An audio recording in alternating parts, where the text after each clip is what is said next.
சற்று முன் வந்த ஒரு முக்கிய செய்தியை தற்போது பார்க்கலாம்.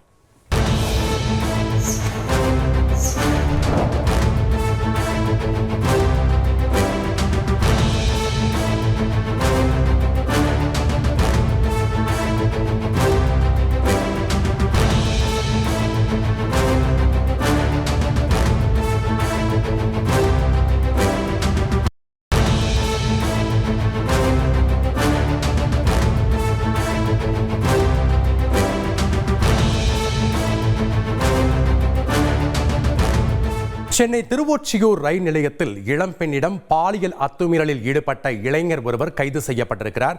கொருக்குப்பேட்டை ரயில்வே போலீசார் இந்த அதிரடி நடவடிக்கையை மேற்கொண்டிருக்கிறார்கள். கூடுதல் விவரங்களை வழங்கினார் எமது செய்தியாளர் சாலமன். வணக்கம் சாலமன், இந்த சம்பவத்தின் முழு பின்னணி என்ன?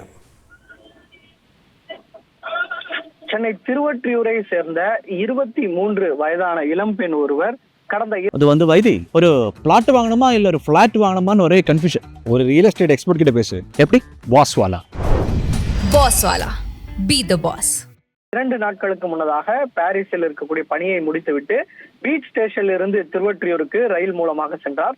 ரயிலில் இறங்கி அந்த திருவொற்றியூர் ரயில் நிலையத்துல வீட்டிற்காக நடந்து சென்ற போது அப்போது அங்கிருந்த ஒரு நபர் ஒருவர் திடீரென பெண்ணிடம் பாலியல் அத்துமீறலில் ஈடுபட்டு தப்பித்து சென்றார். இது தொடர்பாக பாதிக்கப்பட்ட இளம்பெண் கொருக்குப்பேட்டை ரயில் நிலையத்துல அளித்த புகாரின் பேர்ல போலீசார் சிசிடிவி காட்சிகளை வைத்து விசாரணை மேற்கொண்டனர். அதனுடைய சிசிடிவி காட்சிகளும் வெளியாகி பரபரப்பை ஏற்படுத்திய நிலையில இந்த சம்பவம் தொடர்பாக போலீசார் விசாரணை நடத்தி பழைய வண்ணாரப்பேட்டையை சேர்ந்த டில்லி பாபு என்பவரை கைது செய்துள்ளனர்.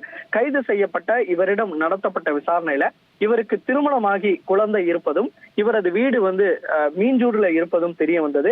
பெரம்பூர் பேரக்ஸ் மருந்து கம்பெனில கேஷியராக பணியாற்றி வரும் இவர் பேசன் பிரிட்ஜில இருந்து கிளம்பி திருவொற்றியூருக்கு இறங்கி அங்கு கோயிலுக்கு சென்று விட்டு அதன் பின்பாக அவர் அங்கு நடந்து செல்லும் போது தான் பெண்ணிடம் பாலியல் அத்துமீறலில் ஈடுபட்டிருப்பது போலீசாரின் விசாரணையில தெரிய வந்துள்ளது. மேலும் இவர் மீது ஏதேனும் முன் வழக்குகள் ஏதேனும் உள்ளதா என்ற கோணங்களிலும் இந்த விசாரணையானது நடைபெற்று வருகிறது. பெண்ணிடம் பாலியல் சீண்டலில் அத்துமீறப்பட்ட இந்த இளைஞரை போலீசார் கைது செய்து சிறையில் அடைத்துள்ளனர். மேலும் உடனடியாக ஏதாவது ரயில் நிலையத்தில் ஏதேனும் பெண்ணிற்கு பாதிப்பு ஏற்பட்டால் உடனடியாக ரயில்வே இருப்பு பாதை காவல்துறைக்கு தகவல் தெரிவிக்குமாறு ரயில்வே போலீசார் தரப்புல ஒரு தகவலானது தெரிவிக்கப்பட்டுள்ளது. நன்றி சாலமன், உங்களுடைய தகவல்களுக்கு.